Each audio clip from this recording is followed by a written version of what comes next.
ধন্যবাদ মাননীয় স্পিকার। মাননীয় স্পিকার, গতকালকে বর্তমান জ্বালানি সংকট নিয়ে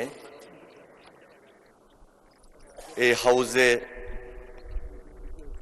একটি ঐতিহাসিক মুহূর্ত আমরা উপভোগ করেছি এবং সেখানে মাননীয় সংসদ নেতা, প্রধানমন্ত্রী এবং বিরোধী দলীয় নেতা সহ আমাদের মাননীয় সংসদ সদস্যবৃন্দ বক্তব্য রেখেছেন। এই কথাটি আমি এই জন্যই বলেছি যে এটি গণতন্ত্রের সৌন্দর্য। মাননীয় স্পিকার, আমি সেজন্য মাননীয় প্রধানমন্ত্রী, বিরোধী দলীয় নেতা সহ উপস্থিত সংসদ সদস্যবৃন্দকে আন্তরিকভাবে মোবারকবাদ জানাই এবং ধন্যবাদ জানাই। মাননীয় স্পিকার, রাজনীতির সৌন্দর্য হলো ডিবেট এবং সেখানে থাকবে সমালোচনা, সেখানে থাকবে আলোচনা এবং সে আলোচনাটা হবে গঠনমূলক এবং জনগণ সে প্রত্যাশাই আমাদের কাছে করে বিদায়। এই যে জুলাই সর্বশেষ এই আন্দোলনে আমাদের প্রতি প্রত্যাশা অনেক বেড়ে গিয়েছে। আজকে আমরা এই পার্লামেন্টে অথবা রাজনৈতিক মঞ্চে কেউ অশালীন বক্তব্য রাখব, এদেশের মানুষ তো পছন্দ করেই না। এই প্রজন্ম আমাদের কাছে তা কোনোভাবেই প্রত্যাশাও করে না, চায়ও না। মাননীয় স্পিকার, আজকে সরকারি দল এবং বিরোধী দলের মধ্যে একটা কমিটি যেটা হয়েছে বর্তমান জ্বালানি সংকট নিয়ে, এটা খুবই পজিটিভ। আমি নতুনভাবে আশা করব যে আমাদের এই দেশে যে ছাত্র রাজনীতি চলছে, এই ছাত্র রাজনীতি নিয়েও কিন্তু আমরা এই পার্লামেন্টে গভীর আলোচনা তুলে ধরতে পারি।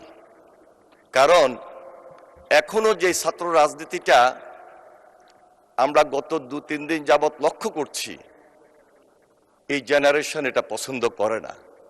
কারণ ফ্যাসিস্টের ধারাবাহিকতায় চাপাতি নিয়ে, অস্ত্র নিয়ে, রামদা নিয়ে, হকিস্টিক নিয়ে 5 আগস্টের পর এখনো সেই ছাত্র রাজনীতি থাকবে, ছাত্র রাজনীতির ময়দানটাকে কলুষিত করা হবে।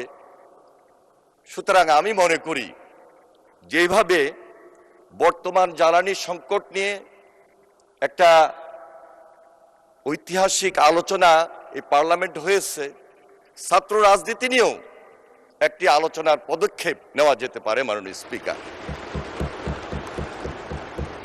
মাননীয় স্পিকার, দেশে যেমন জ্বালানি সংকট তেমনি বৈশ্বিক অস্থিরতা, এবং এই অস্থিরতার মধ্যে মাননীয় প্রধানমন্ত্রী জনাব তারেক রহমান তিনি যেভাবে দক্ষতার সহিত এবং একটি স্থিতিশীল পরিবেশ তৈরি করে দেশের নেতৃত্ব দিয়ে যাচ্ছেন, আজকে বাংলাদেশের ইতিহাসে এই অধ্যায়টি বিরল। এবং এই জায়গাটাকে কেউ কেউ হয়তোবা বিভিন্ন দিক থেকে চেষ্টা করবে যেন এই পরিবেশটা যেন বজায় না থাকে। সুতরাং আমরা যেন একটু সবাই সজাগ থাকি, আমরা যেন একটু সতর্ক থাকি, সেই দিকটাই আমাদের কাছে সবচেয়ে বেশি বিবেচ্য। মাননীয় স্পিকার, সেই জায়গা থেকে আমি বলবো বাংলাদেশের জনগণ মাননীয় প্রধানমন্ত্রীর প্রতি যে আস্থা এবং বিশ্বাস রেখেছেন, এবং এই নির্বাচনে সেটি হলো তার উজ্জ্বল দৃষ্টান্ত এবং সেটি এদেশের মানুষ প্রমাণও করেছেন। মাননীয় স্পিকার, নিউ ইয়র্ক ভিত্তিক টাইম ম্যাগাজিন, সেই ম্যাগাজিনে the most influential people of 2026 যে তালিকাটি প্রকাশ হয়েছে, সচরাচর এই ধরনের তালিকা প্রকাশ হলেও মাত্র 2 মাসের মাথায় মাননীয় প্রধানমন্ত্রী তার নেতৃত্ব যা ফুটিয়ে তুলেছেন এবং সেখানে তার নামটি স্থান পেয়েছে, এটা দেশের গৌরব। এটা আমি মনে করি যে তারেক রহমানের নেতৃত্বের কারণেই এটা আজকে সম্ভব হয়েছে। প্রেসিডেন্ট জিয়া রহমান মাত্র 3.5 বছর দেশ শাসন করেছিলেন। তার তীক্ষ্ণ দৃষ্টি, তার দূরদর্শিতা, ওনারই জ্যেষ্ঠ সন্তান জনাব তারেক রহমান অনুসরণ করছেন বেগম খালেদা জিয়ার নেতৃত্বকে। একই পরিবারের একজন প্রধানমন্ত্রী, আরেকজন হলেন এখনকার প্রধানমন্ত্রী, আরেকজন ছিলেন রাষ্ট্রপতি। এটাও কিন্তু বিশ্বের ইতিহাসে বিরল। ইচ্ছা করলেই একটা পরিবারের মধ্যে 3 জনেই একটা রাষ্ট্রের নেতৃত্ব দিবেন, দেশের নেতৃত্ব দিবেন, সহজে চোখে পড়ে না মাননীয় স্পিকার। একটা দেশবান্ধব, জনবান্ধব, গণবান্ধব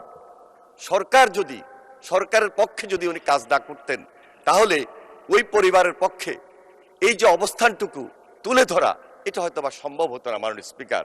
কিন্তু ওই পরিবারের মধ্যে যে একটা নেতৃত্ব সুলভ, সেটি আজকে প্রকাশ পেয়েছে তাদের পারিবারিক ধারাবাহিকতার মধ্য দিয়ে।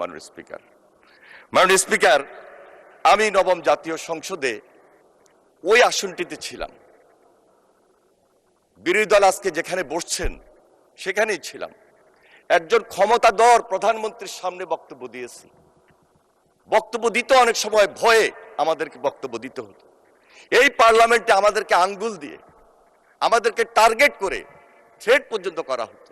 তারপরেও বক্তব্য রেখেছি সেদিন মাননীয় স্পিকার। বক্তব্য রেখেছিলাম, এই অচল বাংলাদেশ সচল হবে, এই দুঃশাসনের বাংলাদেশ সুশাসনে পরিণত হবে যেদিন তারেক রহমান আসবে মাননীয় স্পিকার। এই কথাটি বলেছিলাম সেদিন, তাই হয়েছে। আজকে মাত্র 2টি মাস তারেক রহমানের নেতৃত্বে আমরা এগিয়ে যাচ্ছি।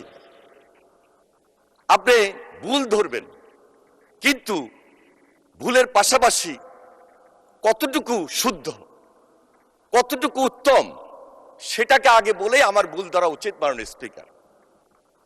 আজকে তারেক রহমান তিনি আমাদের নতুন পথ দেখিয়েছেন, কিভাবে ফ্যামিলি কার্ড, কিভাবে কৃষি কার্ড, কিভাবে এই যে পিতার মতো একটা জনপ্রিয় কর্মসূচি, খাল খনন কর্মসূচি নিয়ে আসতে হয় এবং 60 দিনে 60টা কর্মসূচি নিয়ে জনগণের পাশে দাঁড়াতে হয়। পজিটিভ রাজনীতি কিভাবে করতে হয়, ওই যে পিতার মতো তীক্ষ্ণ দৃষ্টি এবং দূরদর্শিতা নিয়েই কিন্তু তিনি এগিয়ে যাচ্ছেন মাননীয় স্পিকার। আমার বিশ্বাস আজকে এই হাউজে সর্বসম্মতি কমে আমরা যেভাবে ঐক্যবদ্ধ হয়েছি, বাধা আসবে, বিপত্তি আসবে, মত থাকবে, পথ থাকবে, কিন্তু ঐক্যবদ্ধতাই আমাদের আসল হাতিয়ার মাননীয় স্পিকার। আমরা তারেক রহমানের নেতৃত্বে এই বাংলাদেশটাকে সুন্দরভাবে দেখতে চাই, দেখতে পারবো মাননীয় স্পিকার, যদি তার হাতটাকে আমরা বেশি বেশি শক্তিশালী করি। মাননীয় স্পিকার, তিনি বলেছিলেন নির্বাচনটা কঠিন হবে। আপনি সেই নির্বাচনে অংশগ্রহণ করেছেন, আমরাও এই নির্বাচনে অংশগ্রহণ করেছি। মাঠে গিয়ে বুঝেছি আসলে যে নির্বাচনটা কঠিন। এত টাকার ছড়াছড়ি কোত্থেকে আসলো মাননীয় স্পিকার, বুঝতে পারি নাই। আমি অনুরোধ করব, আজকে ইসলামী ব্যাংক নিয়ে কথা হচ্ছে। গত 1.5 বছরে যদি ইসলামী ব্যাংক নিয়ে আমরা একটু তদন্ত করি, হয়তো পাওয়া যাবে এই টাকাগুলো কোত্থেকে এসেছে মাননীয় স্পিকার। করা উচিত, কারণ নির্বাচনে আচরণবিধিতে থাকবে আপনি কত টাকা খরচ করতে পারবেন, আর মাঠে গিয়ে দেখব কত টাকা খরচ হচ্ছে মাননীয় স্পিকার। আমরা কথায় বলি একটা, কাজে হচ্ছে আরেকটা, এবং এই নির্বাচনে আমাদেরকে সেই পরিস্থিতি মোকাবেলা করতে হয়েছে। বৈষম্য বিরোধী ছাত্র আন্দোলন যারা করেছেন, আমি তাদেরকে অ্যাপ্রিসিয়েট করি। ডিবি অফিসে তাদের সঙ্গে দেখা হয়েছে, তাদেরকে মনোবল দিয়েছিলাম, সাহস দিয়েছিলাম। কিন্তু বৈষম্য বিরোধী ছাত্র আন্দোলনের যদি প্রকৃত নেতারা এবং সেই সংগঠনের নামে যদি তারা এই দেশের মাননীয় মন্ত্রী, আপনি 2 মিনিটে কনক্লুড করেন। আমি শুধু এটাই বলবো, তারা যদি আরেকটা রাজনৈতিক দল না করে ওই বৈষম্য বিরোধী ছাত্র আন্দোলন নামেই থাকতেন, তাহলে ওই পাড় আর এই পাড়ের মাঝখানে আজকে তাদের সংখ্যা আরো বেশি বৃদ্ধি হতো মাননীয় স্পিকার। কিন্তু তা হয় নাই। একটা নতুন রাজনৈতিক দল ওনারা করেছেন, কিন্তু সেই সুযোগটা ওনারা নিতে পারেন নাই। সুযোগটা নিতে পারতেন, হয়তো বা সরকারি দল এবং বিরোধী দলকে তারা পরামর্শ দিতে পারতেন খুব পজিটিভলি। কিন্তু কেন এই যে গত 1.5 বছর নির্বাচনের আগে কিছু স্বার্থের কারণে, আমার মনে হয় এটাও একটু আমাদের চিন্তা করা উচিত। আসলেই ছাত্র রাজনীতির সুবাদে, আন্দোলনের সুবাদে সেখান থেকে কোনো সুযোগ নেওয়া যায় কিনা। আমার মনে হয় কিছুটা সুযোগ কেউ না কেউ নিয়েছেন, সেটা আমাদের জন্য ক্ষতি হয়েছে মাননীয় স্পিকার, দেশবাসীর জন্য ক্ষতি হয়েছে। আজকে তাই আমি বলবো, জুলাই সনদকে কেন্দ্র করে বিরোধী দল এমনভাবে বিষয়টি উপস্থাপন করছে যেখানে সরকার ও বিরোধী দল মুখোমুখি একটা পরিস্থিতি তৈরি হয় না। এই সুযোগটা দেওয়ার কোনো সুযোগ থাকতে পারে না, কারণ মাননীয় প্রধানমন্ত্রী জনাব তারেক রহমান বলেছেন প্রতিটা লাইন, প্রতিটা শব্দ কোনোভাবেই যেন নড়চড় না হয়, সেইভাবেই আমরা জুলাই সনদকে বাস্তবায়ন করবো ইনশাআল্লাহ। মাননীয় স্পিকার, আমাদের নেত্রী বেগম খালেদা জিয়া, তিনি জেলখানায় ছিলেন, কারাবন্দী ছিলেন। কারাবন্দী থাকা অবস্থায় তার উপর অত্যাচার, নির্যাতন এবং তার উপর যে বিষ প্রক্রিয়া হয়েছিল, ধীরে ধীরে তিনি অসুস্থ হয়ে পড়েন। তিনি লিভার সিরোসিস, পরিপাকতন্ত্র মধ্যে রক্তক্ষরণ, হৃদরোগ, ডায়াবেটিস, আর্থ্রাইটিস, বিভিন্ন রোগে আক্রান্ত হন এবং বিভিন্ন ধরনের পরীক্ষা নিরীক্ষায় এই সমস্ত রোগ ধরা পড়ে। ধন্যবাদ মাননীয় মন্ত্রী, ধন্যবাদ। তিনি মৃত্যুর মুখে। ধন্যবাদ।